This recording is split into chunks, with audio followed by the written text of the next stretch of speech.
Viewer discretion is advised.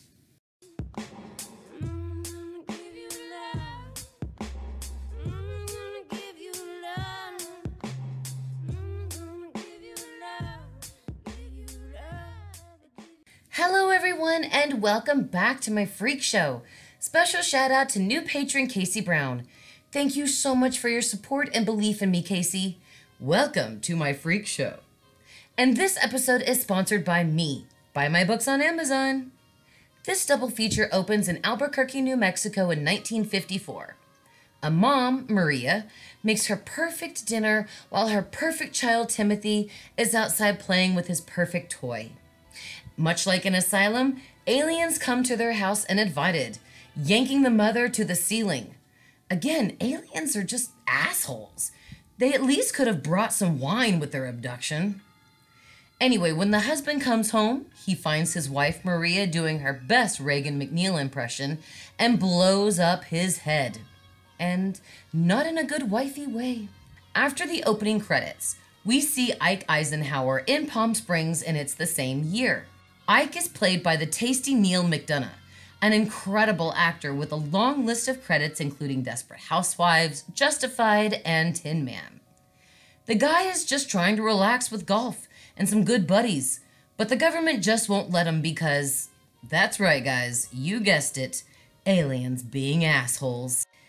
Even though Ike's wife, Mammy, played by Sarah Paulson, doubts the real reason that Ike is leaving town, she accepts it.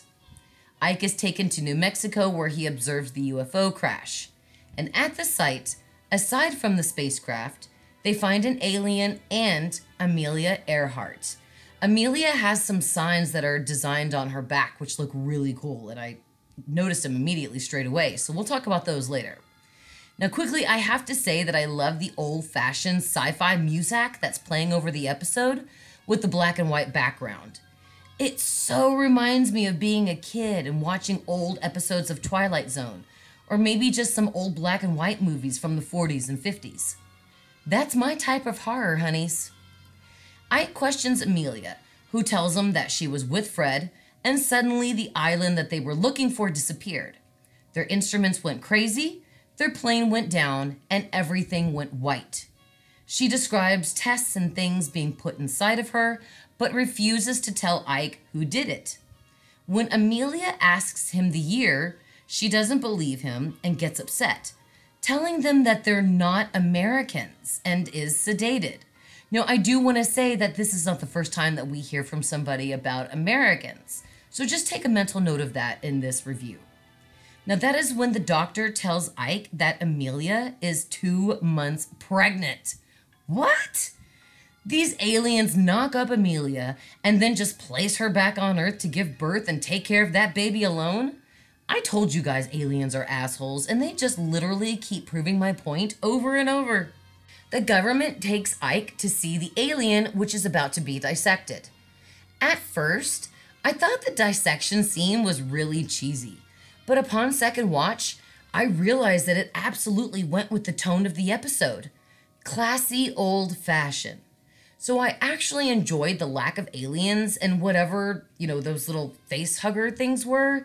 They appeared like jellyfish, but, without tentacles. Anyway, heads start blowing up and Ike is being evacuated. However, Maria is in the hallway blocking his exit. She's blowing up heads left and right until Ike tries to conversate with her. And this is when we get the infamous line from Marie that when she says, "Mr. President, it is you who will listen to us." Oh, I got tingles, guys. Now the episode flashes to the present to 4 friends: Cal, Kendall, Troy, and Jamie.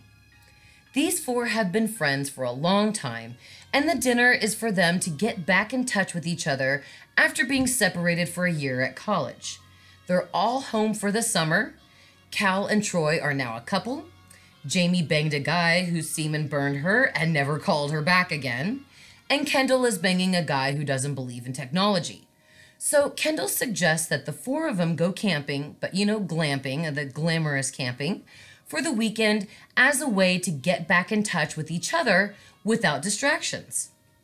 Surprisingly, they all agree, and they all go camping without their cell phones or any sort of technology whatsoever. Attention, this is a public service announcement from Mother Supreme. Hello everyone! As you know, I'm a helicopter mom, and as a helicopter mom, I must advise you to never, ever,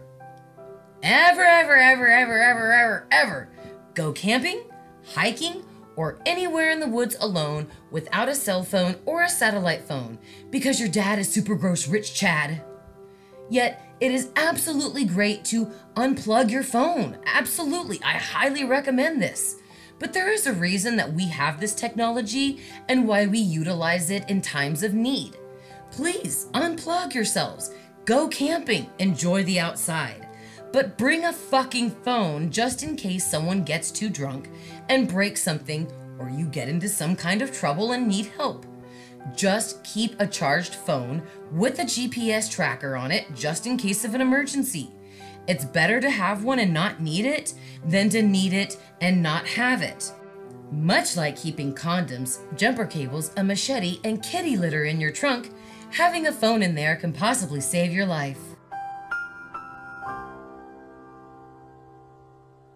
So when our little Scooby gang stumbles across cows that have been cut in half in a pasture and are still alive, they could have called somebody instead of GTFOing ASAPing. And I mean it literally. All four of them run back to the campsite, grab their shit and run, leaving everything else behind.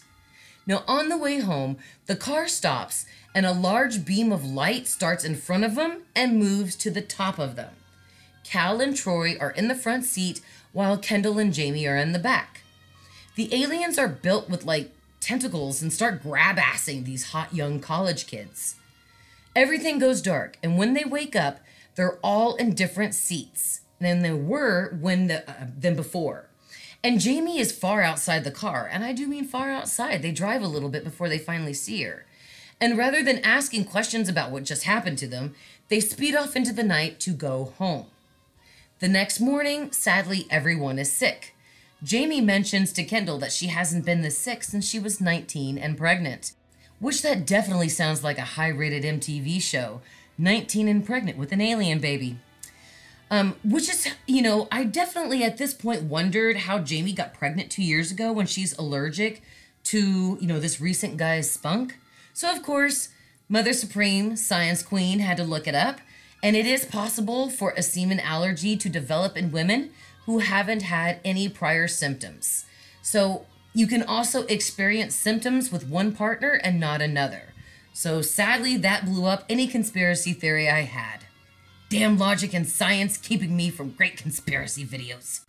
Kendall looks up alien abductions and mentions Betty and Barney Hill, the real people that characters Kit and Alma Walker were modeled after, and Amelia Earhart. This brings the guys over and dun dun dun, they find out that they are all pregnant. All four of them. So guys, I must admit, I definitely enjoyed the episode. Everything from the old sci-fi soundtrack to the black and white cinematography, the storyline, and the characters that it surrounded. This episode proved to me that Brad and Ryan sure do know how to set up a season, but can't wrap it up in a nice little bow to save their fucking lives since Asylum. Guys, I feel mad at myself for getting invested into a story that might not pay off, but I'm strangely comfortable with it, and I'm going to continue watching the rest of the episodes. I like how this section mirrors Kit and Alma's section of the Asylum storyline, yet it's its own independent season. We're getting the aliens that we've wanted so much since Asylum, and I'm excited for the rest of the 3 episodes. And I give this episode a strong 8.5. I know a lot of fans really hated Kaya Gerber and her acting, but I enjoyed her performance as Kendall. I even liked seeing Nico back, and thought it was really funny when Kendall's boyfriend referred to him as Nico instead of Cal when they were having a conversation. That was a little funny catch that I wished, I'm glad Edit didn't catch because it was, kind of funny when I saw it. Now, so far, Death Valley has impressed me, and that's an accomplishment after the disaster that was the finale of Red Tide. So let's keep our fingers crossed for a great next episode. Now, what do you rate this episode? Let me know your thoughts and opinions in the comments.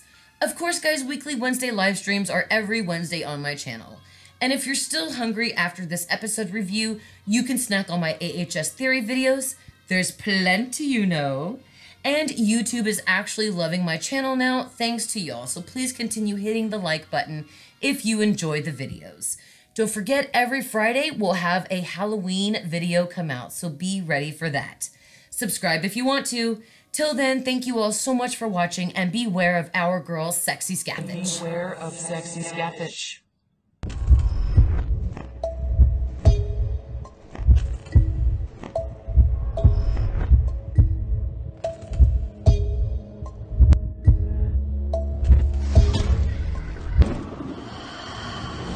Get fucked.